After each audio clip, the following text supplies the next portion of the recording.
Yadavaraju.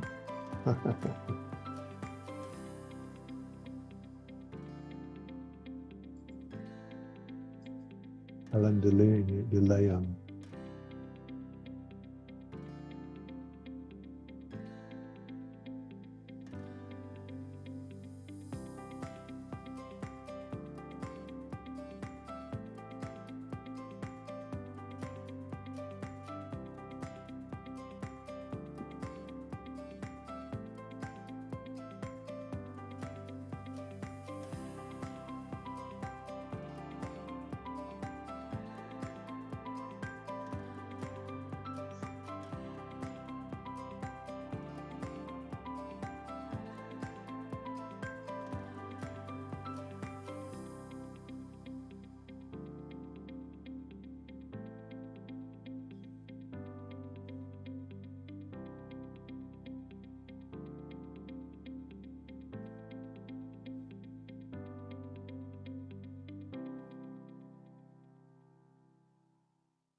Namaste, mabuhay. I don't know.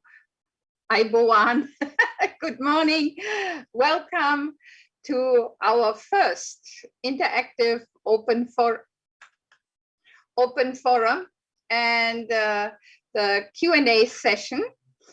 We are very happy to be able to see you and be able to interact with you during this time. We hope all of you can open your camera if possible, so we can more personally interact with each other, get to know each other.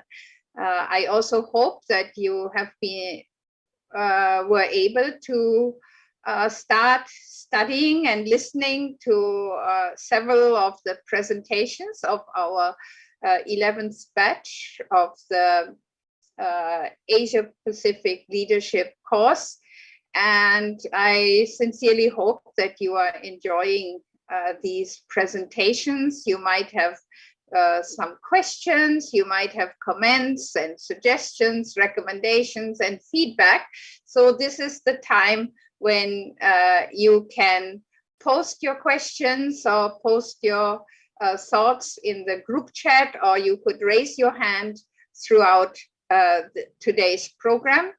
But before we begin the Q&A session, I would like to ask our main presenter in this course, Dr. Robert S. Kittel, who is our senior advisor and also the director of education of UPF in the Asia Pacific. So let us warmly welcome Dr. Robert Kittel to give the opening remarks. Recording in progress. I would like to thank you, Ursula, and all of the tech team that's always behind the scene, Grace, Vince, Francis, others, Jerome, who are there, making this possible. That's like the parent that cooks the meal and just wants the children to enjoy it. They put all of the effort into that. So I thought I would remind everyone the purpose of this program, and so I decided to wear a hat today.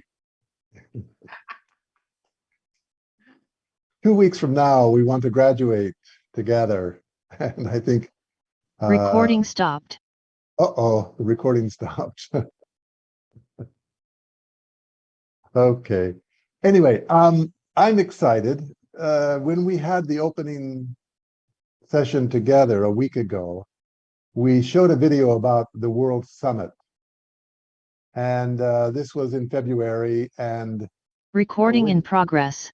When you juxtapose or put together the two big events in February, there were two major events that brought together a very large, unusually large number of heads of state and other VVIPs from really very different fields. One of them was the World Summit. And we had 85 current and former heads of state attend this World Summit. This was the last one. It's been a series of now 2 or 3 programs that we've had. And the other event that brought together a large number of world leaders was the situation in Europe with the Russian invasion in Ukraine. And but they're different in terms of their context and really the purpose. The heads of state that came together to speak out against the Russian invasion was a reactive coalition. So they're reacting to something that they feel is wrong or unjust. But Mother Moon had 10 days before that, she had a gathering of, again, 85 heads of state, and that was proactive. Much more difficult to gather heads of state on that foundation, and yet over these years, really, Mother Moon has been able to win the hearts of these people and develop relationships with them. That's the key point. It's not a one-time, event or a one-time meeting, but these heads of state have come back repeatedly, gratefully, and shared more and more and brought their friends with them. So this really gives me great hope. And I just share that because the education that you are receiving here at this Asia Pacific Leadership Conference is the same education we give the heads of state when we have an opportunity. or the VVIPs. It's really the same. We will sit them down and basically give the same kind of presentations about, the dual purpose and pair system principle. We'll talk about the spiritual world, the responsibility. We talk about the root cause of the problems of this world. Those type of things are being discussed. So you're in good company, and we are treating you like a head of state to give you this education. So keep it up. And I look forward with the other colleagues that are here to respond to your questions and also listen to your comments as well.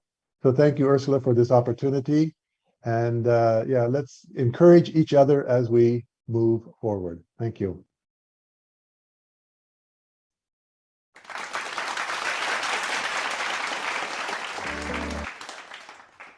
Thank you very much, Dr. Kittel, for these really inspiring opening remarks. You're always an inspiration to all of us.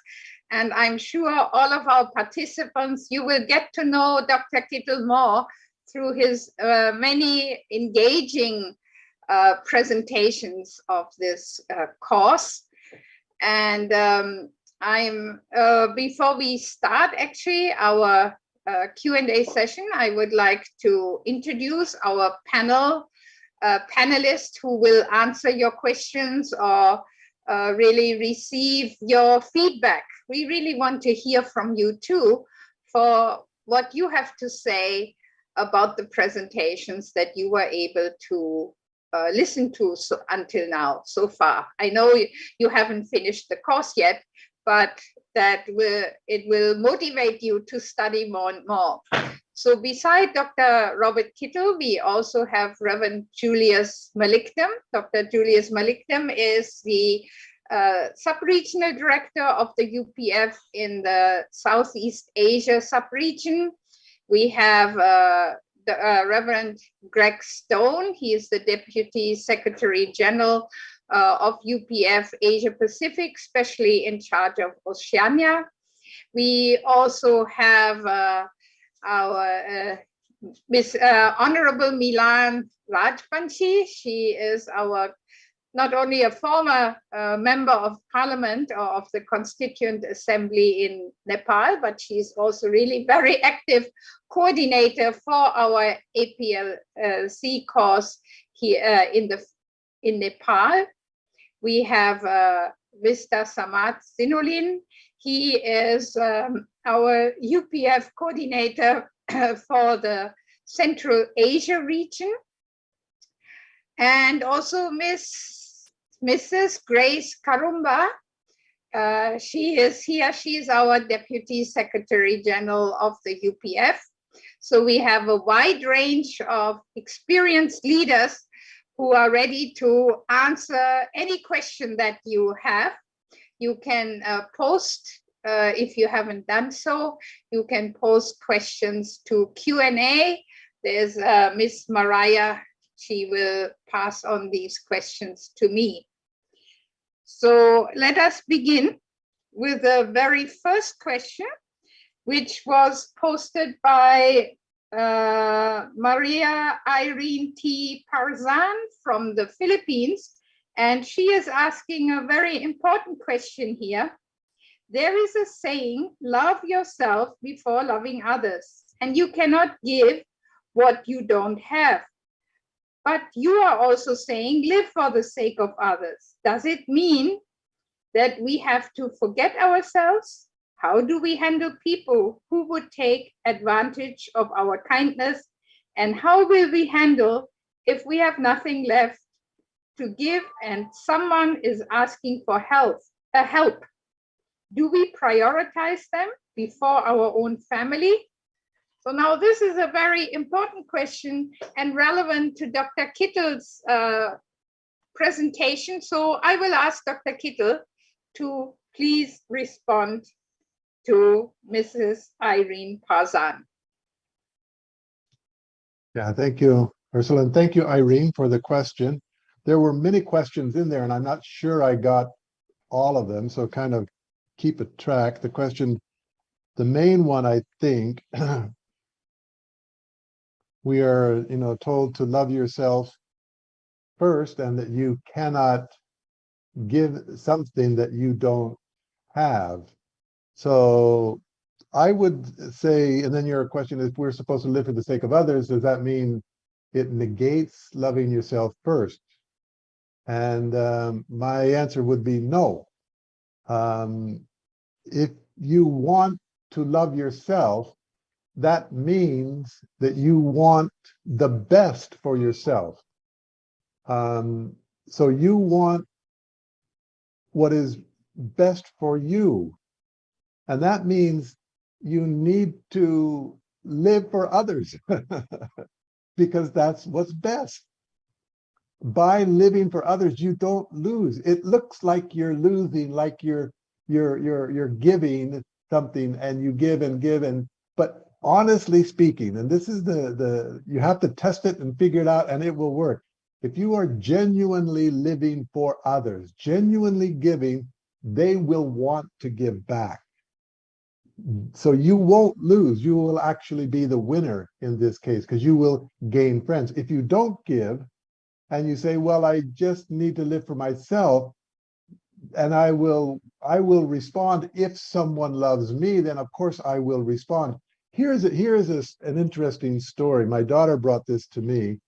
There is a book that was recently written called Give and Take. And in that book, they looked at, people who are successful in life. And they initially categorized them in two groups. One are the givers and the other are the takers. And so they then tracked these people, these leaders, and they wanted to know which group was most successful. Well, the group that was in the middle were kind of like, the lowest group. The lowest group, the people that were at the bottom, the least successful, were the takers. But then the question was, are the givers the most successful? And the answer was not always. That there are different types of giving. For example, if a leader gives in order to receive later. So I'm giving. So what I'm going to do is I'm going to judge the person that I'm giving to and kind of try to calculate, can he or she give back to me? I will give to them, but I'm kind of hoping or expecting something in return. That type of person was not the most successful because they would only give to people above them, people that had the capability to return something. The people that were the most successful were the people that were giving both to the people above, the people at the same level, and even to those below them. Because this type of person is what we're looking for in leadership. If they come to vote for a leader in a company or want someone to rise up, or if the boss wants to select someone that can have an influence in the company, then he will definitely take this person because this person has the ability to give and wants to give to anyone, kind of irrespective of their ability to pay back. And therefore their position in that company will rise and rise and rise. So you don't lose by giving. And if you want to love yourself the most, then learn to live for others as much as you can. Father Moon says, give your whole self to others. That's what parents do. It's called parental love. They don't think, if I give, I'm going to be losing. Not at all. They want to give and give and give. And we need that heart of a parent as a mayor or a congressman or a senator or a prime minister or president. Because if they are there simply to try to take while they are in office for a few years, then they will not be reelected. People will see that. And there will be a short-term political gain, but in the end, it won't be sustainable in that sense. So that's what I would comment. The second part, I think I answered at least two of your questions. Maybe somebody else can pick up on some of that. Thank you. Very, very good question. It's a very common way of thinking. Thank you so much, Dr. Kittel, for your explanations. And maybe any of the other panelists, would you like to add to it?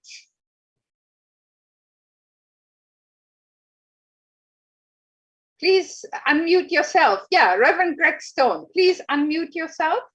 Yeah, well, yes, good morning, everyone. And thank you, Dr. Kittle, and thank you, Hara and everyone for attending. I think Dr. Kittle's answer was excellent and very comprehensive. I just perhaps could think of one other thing to add, and that is, if we think we're going to be losing, if we give and so on, we're not cognizant of the fact of God and the spiritual realm, and the help and the assistance that comes when we try to resemble God in giving and having that parental heart towards others. In other words, we create a vacuum for heavenly fortune to come, for happiness to come into our life. In other words, we need to take into account there's another dimension, and that is the realms of the spiritual world, the high realm of the spiritual world. Yeah, thank you. Oh, thank you very much, Reverend Greg Stone. Maybe another panelist would like to answer this question, which was part of the set of questions.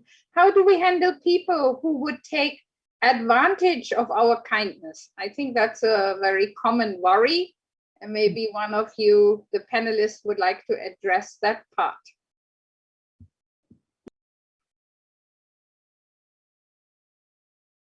Yeah, Mrs. Ahara. Yes, please go ahead. Yeah, thank you very much, Dr. Kittle, Reverend Greg.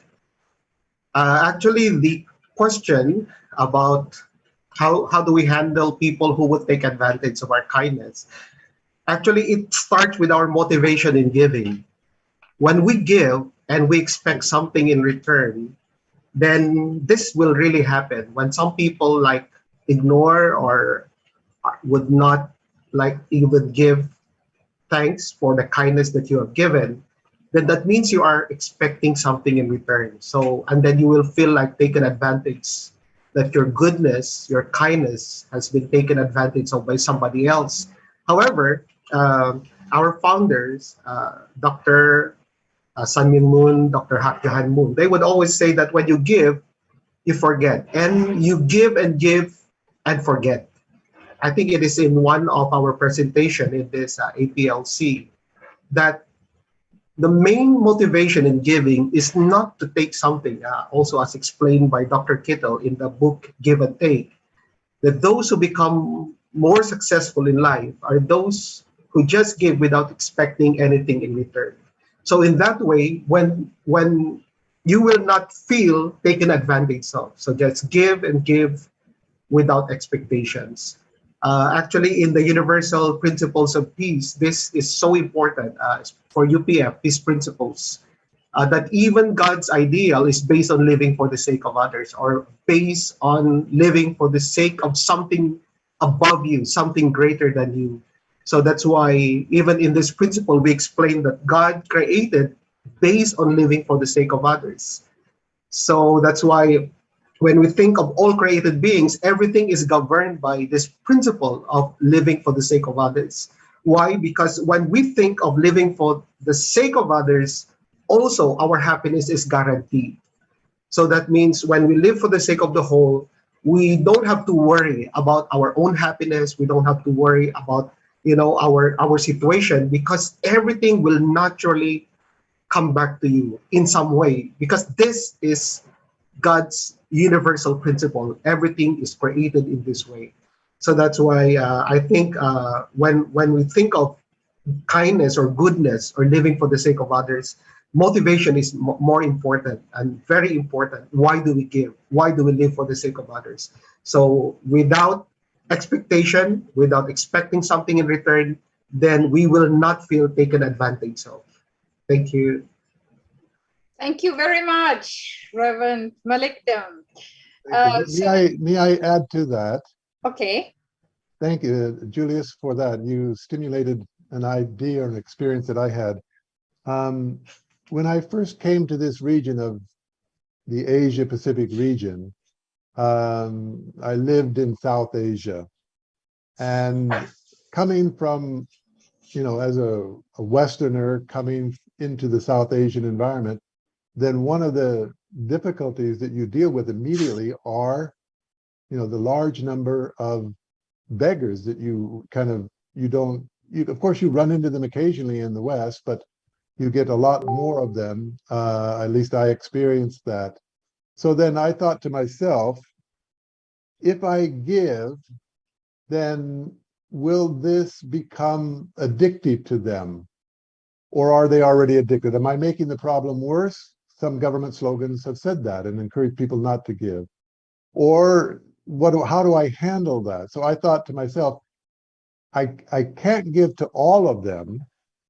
I don't think I can do that. But because I can't give to all of them, that does not mean I should not give to some of them. So then I decided, okay, I will give at least bare minimum, I will give to the first person that asks me for money each day. Each day, somebody asks me for money, I will give. And then maybe I'll give more later, maybe not, but at least I feel I've kind of I have given something. And it's not only for them, but it's also for me to not be kind of an ungiving, almost ungrateful person and not really helping or caring for others. And so that's kind of the way I handled it myself. So at least you can give. I don't think you can, I don't think it hurts. I think it'll help. Yeah, thank you, Dr. Robert Kittel. The next question is actually in some way related, but more focused on the youth. So I would like to ask Dr. Julius Malikdem, because I know that you have many youth programs in the Philippines. And this question is, how can we empower youth leaders to embody living for the sake of others in this very selfish and confused environment? Others would think being good is boring, being too good and naive is a sign of weakness that will make those make them being bullied by the strong, selfish ones. So, Dr. Julius Malikdem, could you answer this question? Thank you very much, Mrs. Ahara. So how can we empower youth leaders to embody living for the sake of others? Especially, we are living in this kind of society, you know, where everybody's thinking of me first, the mentality of me first. And this is actually the problem in our society now. Focusing on individualism, focusing on having more for oneself, like becoming more secular and materialist. I think here very important is education. First is to educate. When we educate them, we inspire them. That means it is like telling them, hey, it's cool to live for the sake of others. It's cool to, you know, to do something for others. That even though you sacrifice something from yourself, for example, you sacrifice your time, or probably you sacrifice your talent, you offer your talent for others. And we have to tell them it's good. And it doesn't just happen by, you know, telling them that it's good. After we educate them, like, for example, telling them the advantage of doing good to others, then engage them. This is most important. Engaging the youth, this stimulates them more. You know, sometimes we give lectures to them, we bring them in a workshop or in a seminar, and then we tell them the advantage of doing something good or the advantages of volunteerism, for example, but without actually engaging them or involving them, then it will not become part of their lifestyle. So that's why, for example, here in Philippines, when we have this collaboration with the National Youth Commission, with the Regional Youth Forum, one session is talking about the Peace Designers Training. And in the Peace Designers Training, we try to stimulate, you know, the creativity of the young people. Like, hey, you need to do something for your community. You have to think of a project that can help your community. And then when we stimulate them in that way, But most important is how they can actually engage or how they can implement that project. So that is the process in the Peace Designers training for with the Youth and Students for Peace, our youth organization under the umbrella of UPF. So my point is that for living for the sake of others to become real, to become a lifestyle for young people, then they themselves have to experience it. Based on our experience when we do workshops, of course, even though we have so many good lecture contents, but most of the time, what is retained is that when we engage them, sometimes, we have, for example, like a 2-day program in the past for young people. We give lectures, but on the second day, we bring them out and then let them help a community, even a very simple service project, cleaning, and then feeding some kids. And then, at the end of the workshop, when we ask them for reflection for their response, most of them, the unforgettable moment in the workshop is when they help others. So that's why I think most important for them to empower them, let them be involved in doing good works, volunteer, and then actually that will be retained more as they become adults in the future. Yeah, thank you. Yes, Amla ma'am. May I Yes, answer? yes, please, Milan. Nepal Hi. also does a lot of programs for young people. Thank you. Namaste and good morning, dear all Namaste. leaders from Asia Pacific region here and all dear beautiful and handsome participant faces and all other leaders. Thank you. Yeah, I feel so happy to answer this question, being a youth leader for the family, society, nation, and trying to be in the world. So I just like to add, Dr. Julius Malikdam, it's a good explanation, your answer. I just like to add some of the point. Yeah, because how to empower to youth. Yeah, it's a very important and it's very hot issue, I think, in the worldwide level. So I focus on 3 things mostly. I have pointed out it 3E. One is education. We have to give them peace education, character education, character building education. And through this education, we can bring them in. Next is encouragement. Yeah, we can be the person who can encourage every youth people in the society and the nation. So because youth are really, they need an encouragement.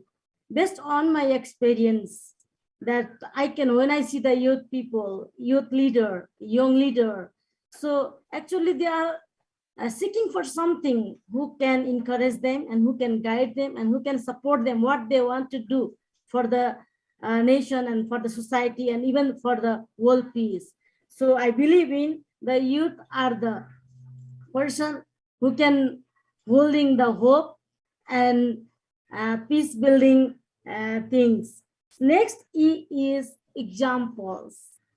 Yeah, the word is also encouraging me a lot because we see in my childhood, I remember that my dad always giving me example like, you should be the person like this, you should be the person like this, you have to grow like this, and then I start to think about, oh, it is very nice to hear to giving someone's examples like, oh, you should be like her or like him. But why not when we try to become example ourselves? So I keep it in my mind from this moment. So I try to be an example myself first. If I can be a good example, so I can also give the more power, energy, encouragement to others. So being an example is myself or being an example is ourselves is a very important tool. But the way we try to be an example, living for the sake of others and living for the higher cause, and just not looking myself or ourselves, but with how we can try to support for the youth people. So I think the youth are the hope and peace builders. So if we really try to support our youth people, and we really can empower the youth. So yeah, since long time we are doing also activities in our country Nepal, how we can empower the youth. So we as myself being a youth leader, yeah, try to always encourage in the different sector, in the political sector, in a civil society, in society, in local society, in national level.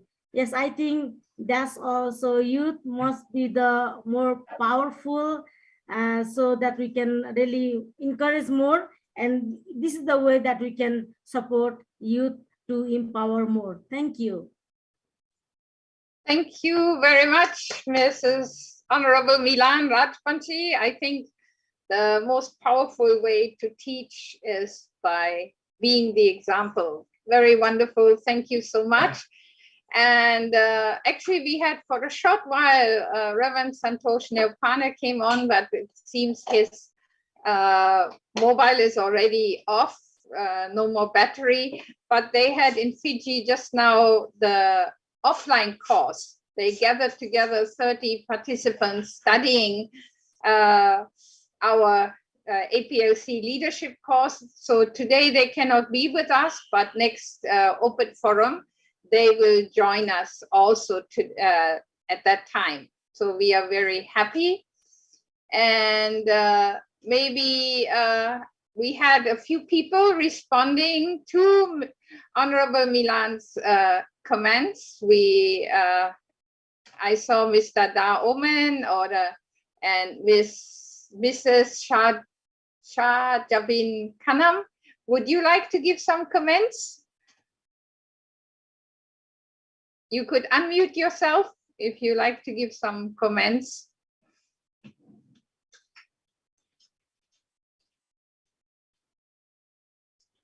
Mr. Da Oman or Miss Shah Jabin Khanam, yes, please. Good morning, everyone. Yes, I totally agree with Milan Rajpanchi. She is absolutely correct. We should be, I like the line most that we should try to be an example. And I can see her that she is a great example of youth empowerment in Nepal. Though I'm from India, but I always follow her and respect her in every way. She's a great inspiration to the youth and all the members of our family, UPF family. So I always respect her, and yes, if we can be an example to the youth, then I think our society will be more, there will be more improvement, and the peace will come very fast. Thank you so much. Yeah, thank you so much. I guess this topic really stimulates a lot of our participants. Mrs. Jennifer Waniwan, unmute yourself. She posted in the group chat that living for the sake of others is our mission to fulfill the vision to have a peaceful world. Thank you so much. Now we would like to go to another set of questions about a different topic.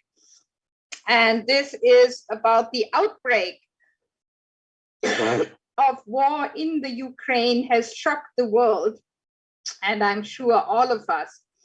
How can humanity rise above these kinds of conflicts which have marred history and hurt so many people? How is it possible to move beyond this violent, destructive history towards a world of peace? I would like to address this question to Reverend Greg Stone first.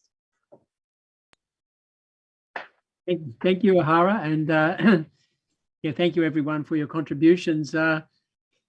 Yeah, well, certainly the big news over the last month or so has been the outbreak of this war and conflict in Ukraine. The attention of the whole world is there, and it's so correct prognosis is given, and then a correct solution is given.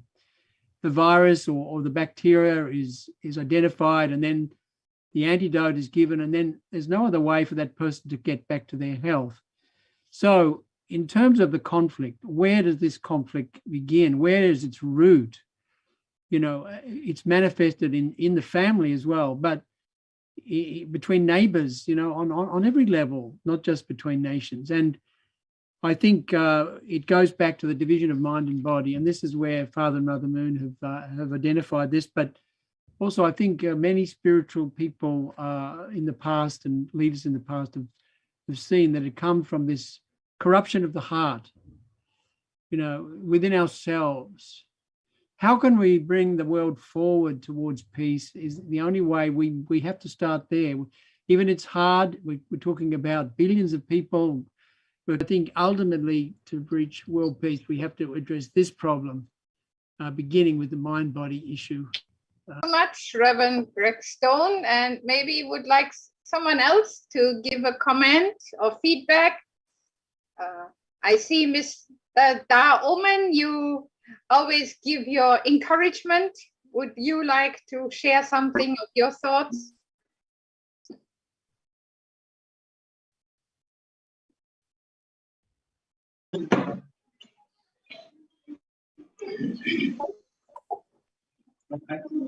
Yes.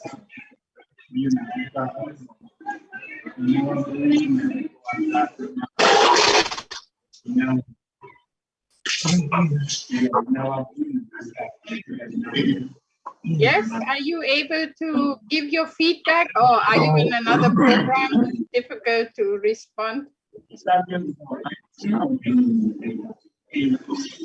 Hello, can you hear me? Yes, we can hear you.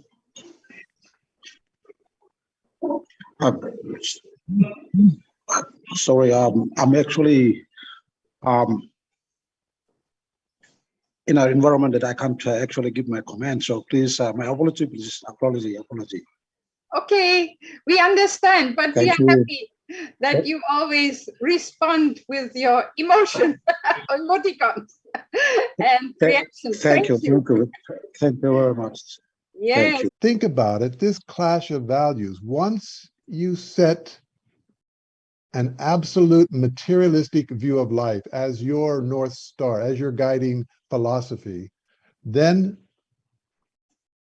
well, the value of life is really lost. It's just material beings. It doesn't have a sanctity to it. It just has existence. And existence is going to end sometime anyway. So the value of the life is inherently lost.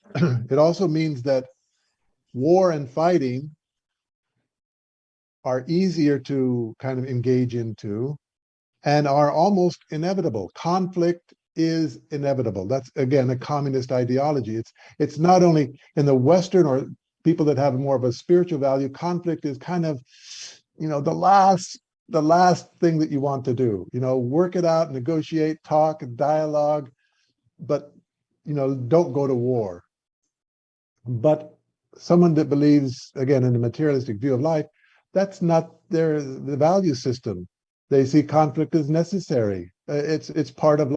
Really a God-centered spiritualism that allows us to put value into the purpose of life, allows us to restrain ourselves in terms of conflict, allows us to give really the most freedom and responsibility to individuals. And anyway, that's how I would answer that question. Thank you. Yeah, thank you very much, Dr. Kittel. And that really leads us now to the next question, because you emphasized the root cause. To really, instead of fighting each other because of differences in doctrines and belief, why not we come together and become the solution for the growing problems of the world? Actually, when we think of problems of war, it's basically a problem of values, as mentioned by Dr. Kittel. And it boils down to problem again of self-centeredness. Because, you know, when countries become powerful, they can use that. The selfishness grow and amplified more. So that is why they want to take more. So it's a problem of me mentality. What's good for me, even at the expense of others. And this is what actually Father and Mother Moon are telling us. You know, we have to overcome this, you know, self-centeredness. For example, when we think of wars, isn't it that these wars most of the time are, it has nothing to do with, you know, so much about the world. Is when we recognize that we come from one common parent, and that is actually very important. When we think of God as our common parent, and when all people, all of humanity will go back to that, you know, that realization that we all came from, you know, one parent, we all came from God, then, you know, problems of animosity, problems of, you know, self-centeredness, or just thinking of my own nation will disappear. So I think the more the calling for this becomes, you know, much more intense, especially, you know, after the World Summit. Just I think yesterday. And so I think that's another call for all of us as religious people, that we purify our religious practice and we support each other in doing that. Yeah, thank you. Thank you so much, Reverend Greg Stone. And I would like to ask the last question that has been posted in our chat here from Mr. Chobaka Bandari. He is asking, he said, "Greetings, everyone. I have a question regarding peace. Is it the result of somebody's intuition or internal gain, or any external agents that a person wished to have fulfilled from physicality around? Is there any better way to overcome difficulties and handle youth, to make them realize the reality of humanity because they have the difficulty to handle their situation?" I would like to ask Dr. Robert Kittel to address this very last question in today's forum.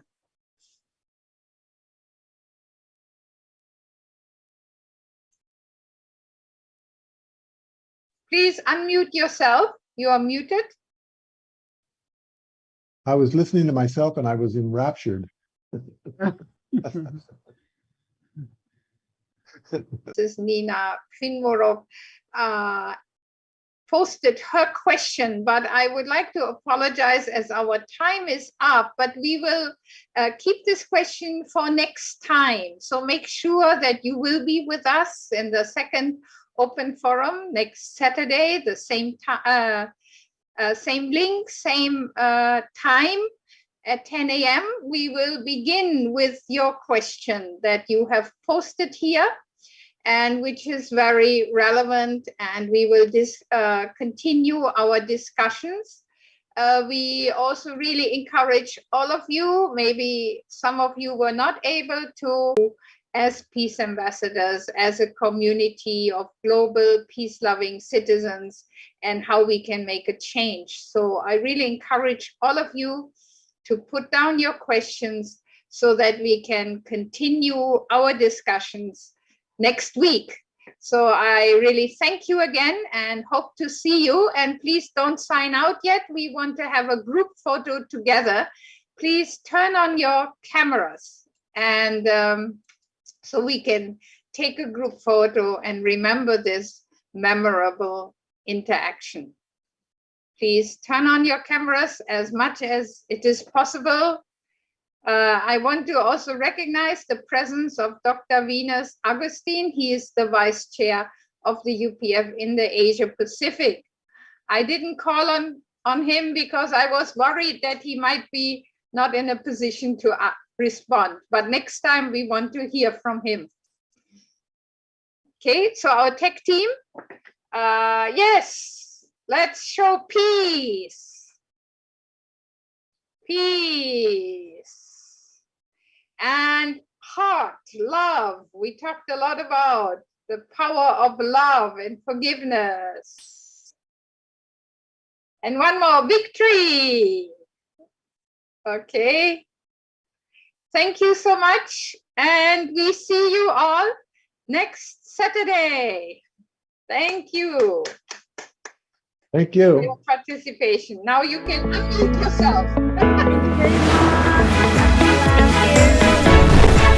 Thank you.